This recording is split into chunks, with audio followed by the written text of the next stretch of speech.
Hello and welcome to today's GSA Spotlight on mobile network performance and its impact on a 5G experience. Over the next 30 minutes or so, the research teams from both GSA and Opensignal, who together will take a look at the markets that are leading the way in key performance metrics such as 5G availability, download and upload speeds, video quality and gaming experience. The on-demand recording of this session will be shared with you immediately following the event, and you can also download the presentation by moving your mouse over the slides and clicking on the download icon. We will have time for questions at the end, so please do submit any questions you have as we go along using the Q&A function you'll see on the right-hand side of your screen, and we'll answer as many as we can. You can download the report that lies behind the data we're going through today from the GSA website, and again, a link to that report will be shared with you immediately following the event. First, a very quick recap to GSA, again founded back in 98 to be the voice of the mobile ecosystem, now numbers almost 100 members and associates, and the work of the GSA includes both gathering and sharing data insights, such as that you're going to hear today, and industry advocacy. Working groups include the Spectrum Group, Private Mobile Networks, RedCap and Fixed Wireless Access, and after this event, we'll share more details of other events that we've got coming up, including our last event of the year, which will be a recap on all the stats and data on 5G from the past year. In terms of the reports that GSA publish about 160 reports annually based on data from the 7 GAMBoD databases. If you're a member or an associate of GSA, you get access to all these databases. So every employee of your organization can get access to these databases. That covers everything from devices through to NTN, auctions through to chipsets, and looks at spectrum and network deployments as well. But with that, we'll dig straight into the main meat of it, and I'll hand over to Joe, first of all, from the research team to kick things off. Brilliant. Thank you very much, Richard, and great to be here, everyone, to talk about some of the 5G experience report that Opensignal and GSA undertook recently.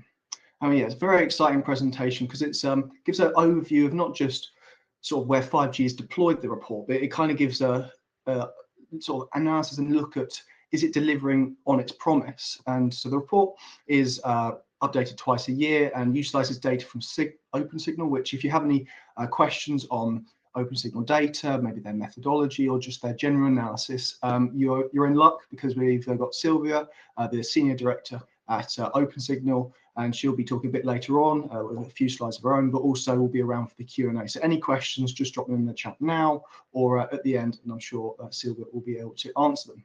But before we get into the experience report, I think it's be a good idea to maybe just take a step back briefly and look at 5G network deployments globally.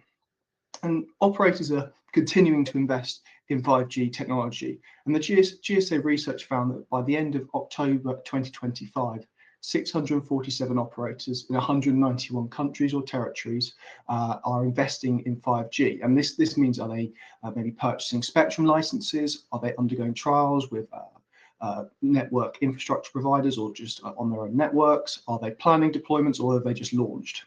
And of those 647 operators that are investing in 5G, 358 operators in 140 countries have launched or soft launched 5G mobile service, with 175 operators in 78 countries or territories having launched or soft launched a 3GPP compliant 5G fixed wireless access service. And as you can see by the chart at the bottom of your screens, more and more countries have launched a 5G service, and most regions now have launched 5G. You can see maybe Africa is a bit more sparse. There's a few countries that aren't even investing, and some haven't launched 5G. And actually, if you want to know more about the Africa 5G development, we actually released a 5G spotlight or a spotlight on Africa recently, so go and check that out. Other countries that maybe stand out is Turkey. They haven't launched a 5G service yet, but we think maybe that should be coming in sometime in 2026. But however, progress in 5G has been good, but 5G standalone, maybe not so much. GSA has identified only 181 operators in 73 countries. significantly less than the 647 investing in 5G. And so 181 operators investing in 5G standalone, with 85 operators in 47 countries have launched 5G standalone technology. And this is quite useful because this allows us to compare the difference between 5G non-standalone and 5G standalone, particularly when it comes to things like download speeds, quality of connection, and Sylwia will be talking a bit about that later on. The introduction of 5G standalone is also expected to facilitate a simplification of the architectures, improve security, offer features like voice over new radio, network slicing, and RedCap. And these latter two in particular will be useful for enterprise customers, and they can really utilize the benefits of 5G standalone. And that may encourage the rollout of more 5G standalone. Because again, if you look at the bottom of your screen there, you can see that the global map isn't maybe as complete as compared to the 5G one, as we can see in Africa, Central America, Central Asia, parts of the Middle East as well. 5G standalone investment and launches is not as strong. But I think that kind of gives a good overview. We've got 5G is performing well, 5G standalone maybe not so much, but there is still good progress there. So now let's kind of dive into the reason you're all here, which is the 5G experience report. And the first metric we'll look at is video experience. And the video experience metric quantifies the quality of video streamed to mobile devices by measuring real-world streams over an operator's network. This metric calculates video experience based on picture quality, video loading time, and store rate, and is graded on a score from 0 to 100. And this is particularly a sort of important metric as more and more users are purchasing unlimited data plans. Sort of the demand for data is there, and that means sort of the desire for good 5G video speeds is there because people want to use that unlimited data to maybe stream when they're on the move, and therefore operators to retain that high ARPU service, unlimited data plan service has got great value to it. They need to provide a strong 5G video experience. So looking at the results of the study, most operators offer a service that's sort of graded as very good. So that means a score sort of above 68 but below 78. And the operators that have a score like this include O2 in Germany and EE in the UK. According to Opensignal, 14% of operators have achieved a score of excellent for this metric, while 6% have got a good score and 1% have a score, or less than 1% have a score of fair. And then if we maybe pick out some of the stars of this metric, you've got T2 in Slovenia, scored sort of the best, and then you've also got two Singaporean operators, M1 and StarHub, that also performed very well. And if we then look at maybe more on a country basis and a map chart, we can see that most countries have performed very sort of great, have been rated very good when it comes to 5G video experience, and it's kind of consistent across the different continents. You look at North America, you look at South America, Europe, Asia, they're all sort of got a sort of score that's very good, has been graded as very good. Austria is the only country that's got a graded score of excellent. And then there's a few markets that maybe have got room for improvement and then scored slightly lower with a rating of good. They include Mexico and Sri Lanka, as well as Qatar, which slightly surprised me, as Urdu have got some very good metrics when you look at them specifically, but overall as a country, their score was only good. But that's enough from me now. I'll now pass on to Charlie, who will explore the 5G gaming experience as well as the time on 5G metric. Thank you, Joe. I'll now dive straight into 5G games experience. So this Opensignal metric measures how users experience real-time multiplayer mobile gaming on an operator's network. It's measured on a scale of 0 to 100 and monitors how the experience is affected by mobile network conditions. These include latency, packet loss, and jitter. Overall, 68 operators have achieved a score of excellent, which is a significant increase from the last report in June of this year. The top 3 operators are SK Telecom in South Korea, Singtel in Singapore, and KT in South Korea. The top 5 is rounded out by StarHub in Singapore and LG U+ in South Korea. Besides this, the majority of operators achieved a good score, whilst 21 operators attained a score of fair. However, several operators have performed poorly, compromising the multiplayer gaming experience for users. Concerningly, as was the case in the last edition of this report, the 2 of the 3 lowest scoring operators in this metric are from South Africa. If we look at a more global picture of experience for gaming over 5G, we can see that the majority of countries in North America, Latin America, Europe, and the Asia Pacific have been awarded a good rating. Only 21 countries have been awarded an excellent rating, and this includes South Korea, Switzerland, and Singapore, who top the list.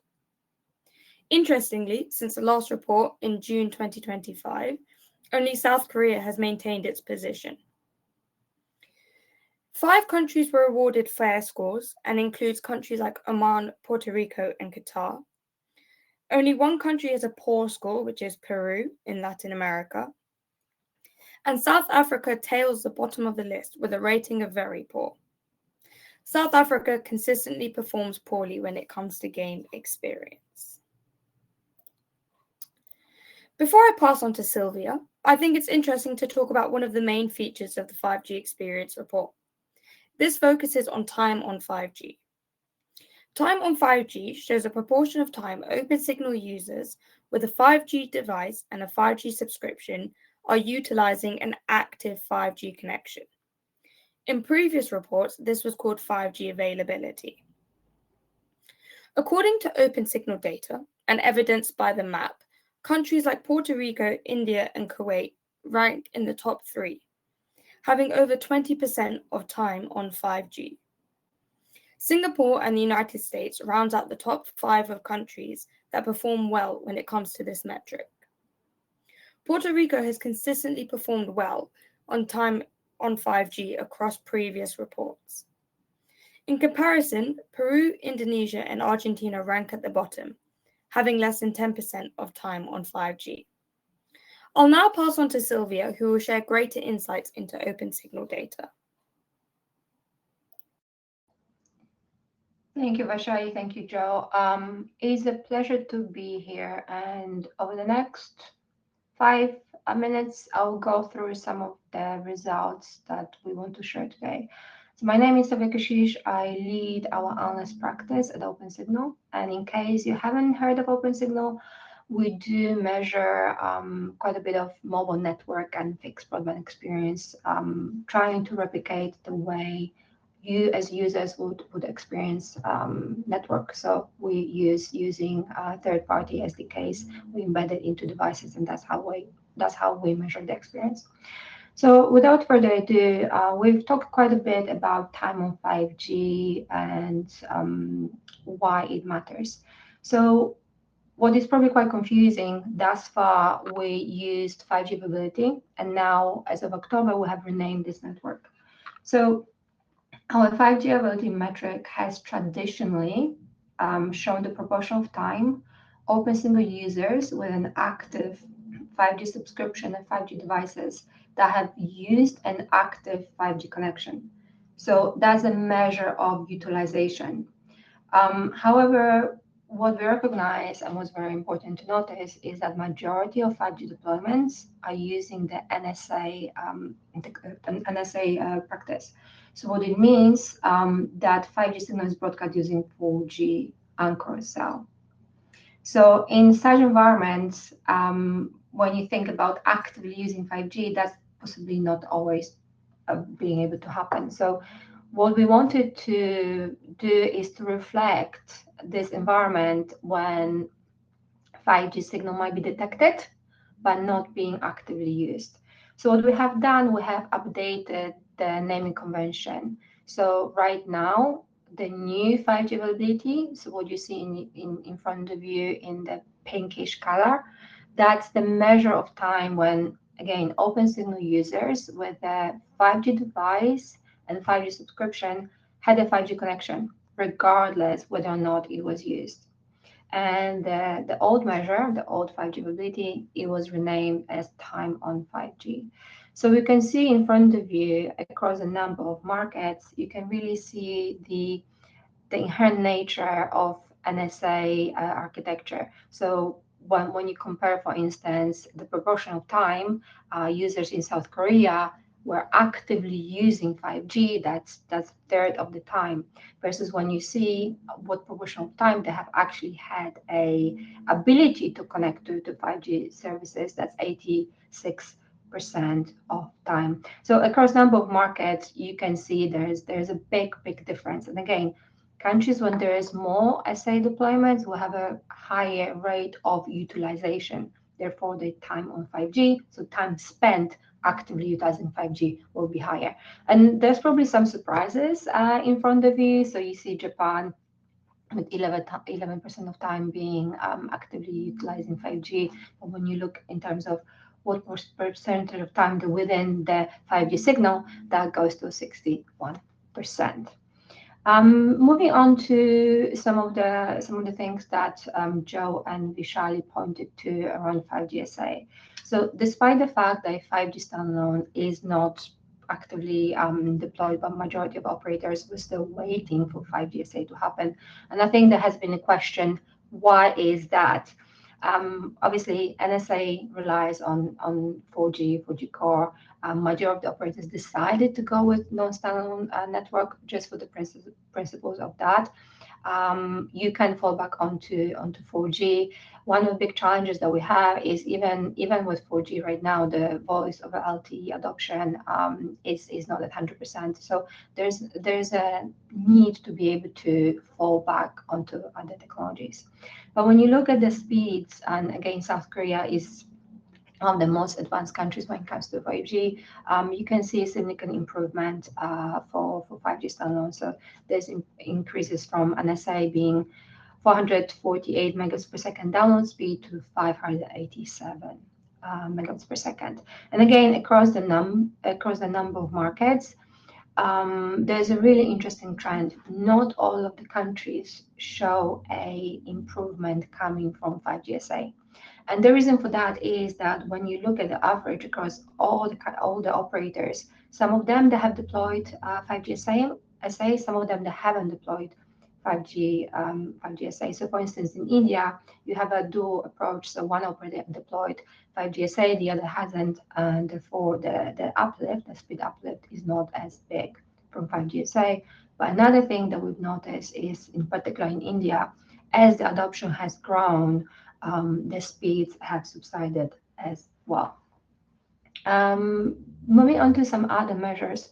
So we not only care about speed. So at Opensignal, what we care about is the quality of experience. So how good your experience is when you are connected.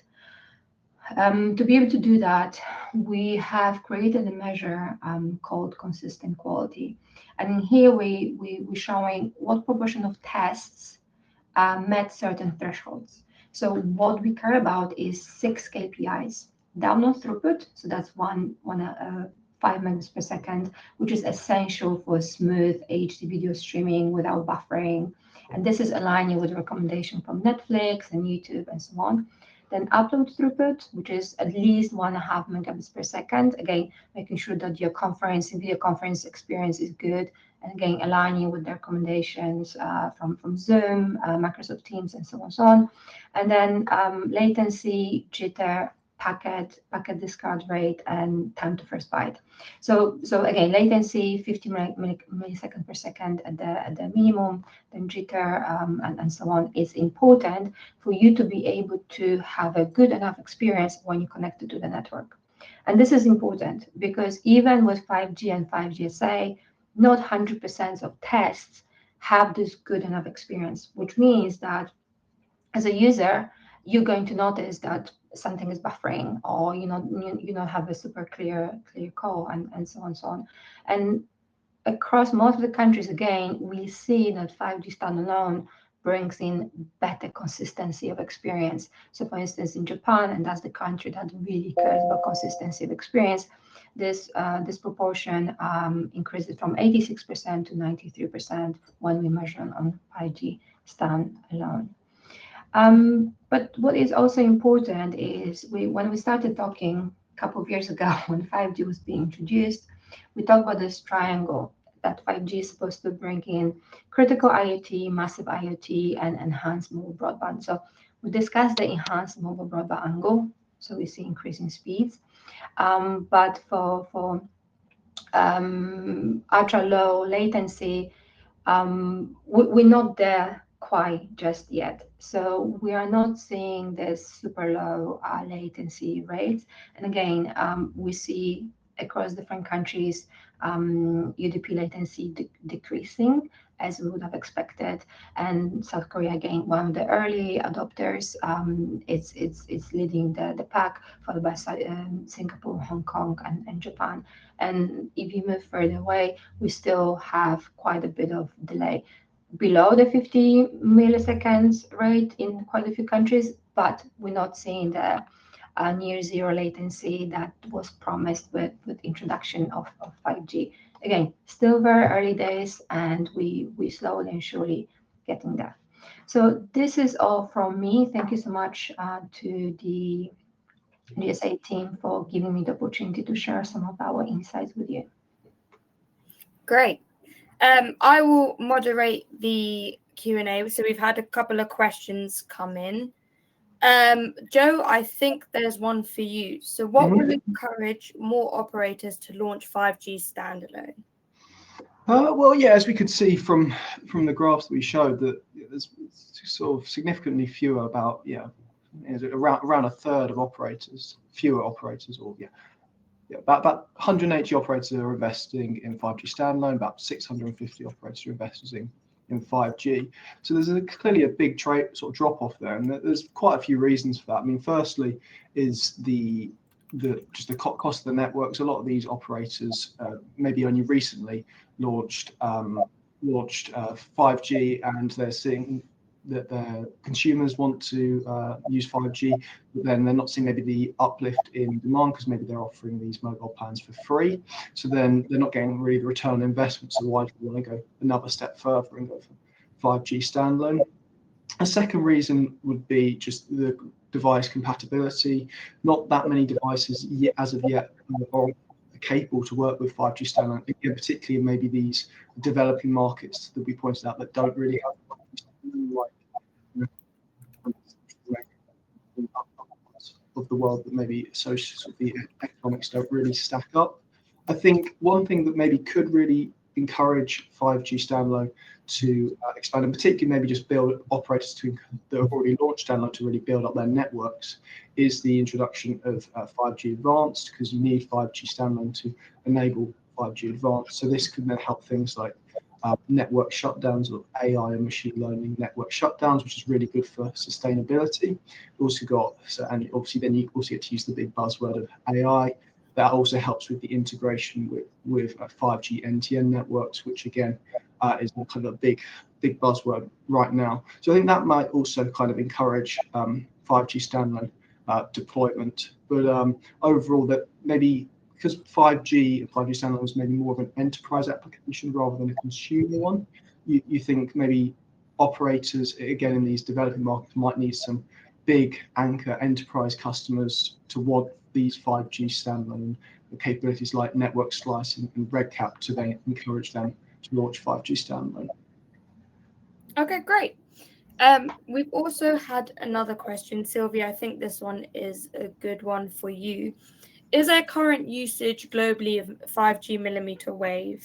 What can you tell us kind of about 5G millimeter wave and how that fits in with these metrics? Sure. So we actually recently published a blog looking at the 5G millimeter wave on the back of the recent auction that Ofcom did in the UK. And what we see quite a low use of millimeter wave currently. So across a number of 3 countries that have awarded it a while back, in the US, we see 0.3% of all tests using millimeter wave. In Japan, that's 0.7%, and Australia 0.1%. So everything is very much sub 1% of overall usage. The majority of 5G readings that we see across the board is using the upper mid-band, so the C-band 3 gigahertz. And that's really the workhorse of 5G. So millimeter wave, it is used mostly in enterprise settings, not so much for consumer devices and consumer use cases. Still early days, probably when you think about millimeter wave is stadiums or everything related to ports. So again, very much enterprise or enterprise use cases when you want to be able to deliver certain throughput. But because of the nature of millimeter wave is very much restricted to a certain area. What we also seen is quite interesting, like in South Korea, the license was taken away from operators because they did not adhere to certain regulatory obligations. So we've seen a little bit of slower adoption, so to say slow adoption. Yes, we don't see much use of millimeter wave in our data per se. Great. And I'll just answer the final question. So it said, when was the first report published? And so the first Opensignal report was published in November 2023.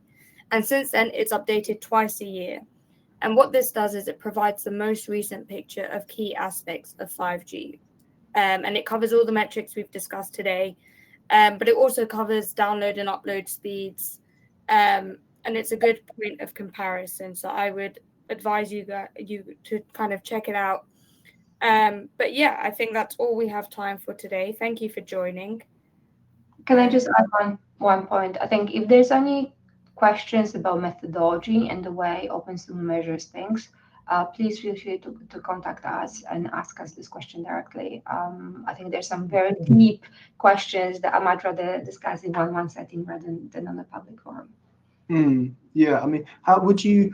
What about? I've just seen one that's just coming now on. I'm happy to discuss them on a one-on-one setting rather than in a public. Okay, fair enough.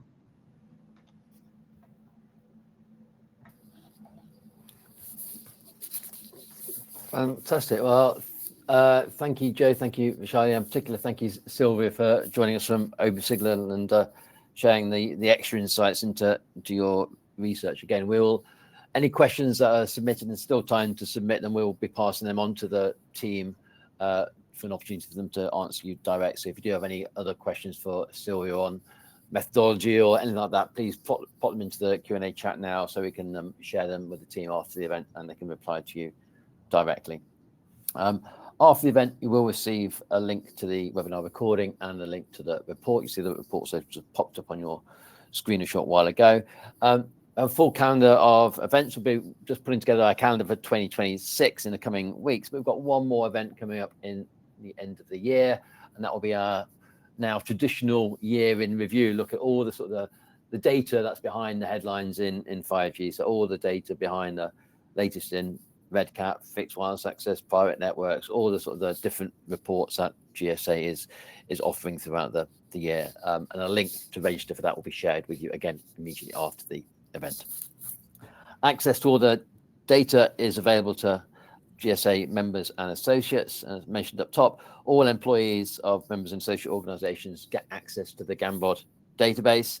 So that's unlimited access to all the data for every employee. All the latest updates on our research and events. Again, if you follow us on social or register on the website to subscribe to our weekly Research Digest email and monthly newsletter, we again push all the latest reports direct into your inbox. So finally, on behalf of the GSA team, I just say thank you for joining us. Thank you, Joe and Vishali, and again, particular shout out to Sylwia from Opensignal for joining us today. Many thanks. Thank you for your time. Thank you.